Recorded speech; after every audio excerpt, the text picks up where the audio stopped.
પડતાની સાથે જ કેમ ખાલી કરી દેવાય છે ચોટીલા પર્વત? આજે પણ ભક્તો માને છે આ દંતકથાને. તો આપણે આ દંતકથા વિશે આજે આપણે જાણીશું, તો વિડીયોના અંત સુધી બન્યા રહેતો. સુરેન્દ્રનગર જિલ્લામાં આવેલું ચોટીલા ધામ, અહીં 64 જોગણીઓમાંના એક અવતરતામાં એવા ચામુંડામાં બિરાજે છે.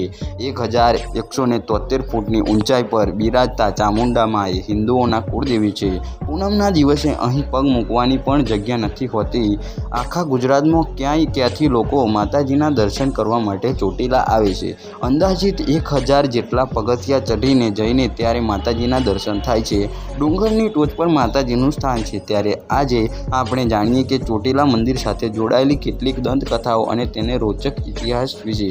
ચામુંડા માતાનું ચામુંડા નામ કેવી રીતે પડ્યું? તો મિત્રો, હજારો વર્ષ પહેલાંની આ વાત છે, જ્યારે પૃથ્વી પર ચંડ અને મુંડ નામના 2 રાક્ષસો હતા. આ બંને રાક્ષસોએ લોકોને જીવવું હરામ કરી નાખ્યું હતું. પ્રજા ત્રાહિમામ પોકારી ઉઠી. તે જ રાક્ષસોએ ઋષિમુનિઓએ પણ ત્રાસ આપતા હતા. રાક્ષસો એક દિવસે બધા લોકો અને ઋષિમુનિઓ ભેગા થઈને રાક્ષસોથી બચવા માટે માતાજીની આરાધના કરવાનું શરૂ કર્યું. ઋષિમુનિઓએ યજ્ઞ કરીને માતાજીનું આવાહન કર્યું અને હવન કુંડમાંથી એક ચમત્કારિક રીતે આદ્યશક્તિ પ્રગટ થયા.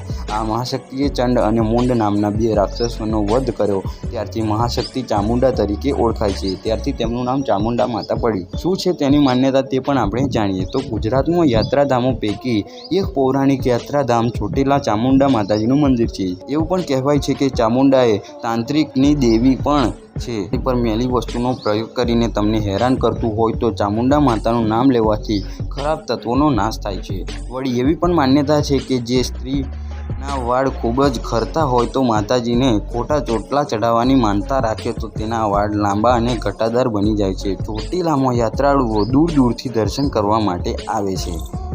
ચામુંડા માતાજીને બધાની મનોકામના પૂર્ણ કરે છે. ઘણા લોકો તો દૂરથી પગપાળા માતાજીના દર્શન કરવા માટે પણ આવે છે. અહીં આવનાર ભક્તોને માતાજી હાજરા હજુર હોવાનો અનુભવ થાય છે. ચોટીલા ડુંગર પર સાંજની આરતી બાદ કેમ કોઈ રોકાતું નથી તેના વિશે પણ આપણે જાણીએ. તો મિત્રો, ચોટીલામાં રોજના હજારો ભક્તો માતાજીના દર્શન કરવા માટે આવે છે. વહેલી સવારથી સાંજના આરતી સુધી ડુંગર પર ભક્તોની અવર જવર રહે છે. પરંતુ સાંજની આરતી બાદ પૂજારી સહિત તમામ લોકો ડુંગર પરથી નીચે ઉતરી જાય છે.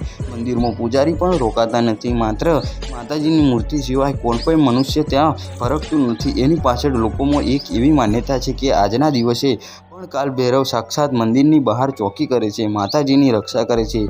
સાથે એમ પણ કહેવાય છે કે રાત્રે ડુંગર પર સિંહ પણ ફરતો જોવા મળે છે. માત્ર નવરાત્રિના દિવસોમાં જ પૂજારી સહિત 5 વ્યક્તિઓ ડુંગર પર રહેવાની માતાજીએ મંજૂરી આપી. મહત્વનું છે કે ચામુંડાની સિંહ પર સવારી છે. એક હાથમાં ત્રિશુલ અને તલવાર જેવા શસ્ત્રો હોય છે. માં ચામુંડાનો નિવાસ વડના વૃક્ષને. તો મિત્રો, આ હતો ચોટીલા ડુંગરનો ઇતિહાસ. જો તમને ગમ્યો હોય તો લાઈક, શેર અને સબસ્ક્રાઈબ કરવાનું ભૂલતા નહીં. તો આવા જ વિડીયો આપણે ફરીથી બનાવી શકીએ.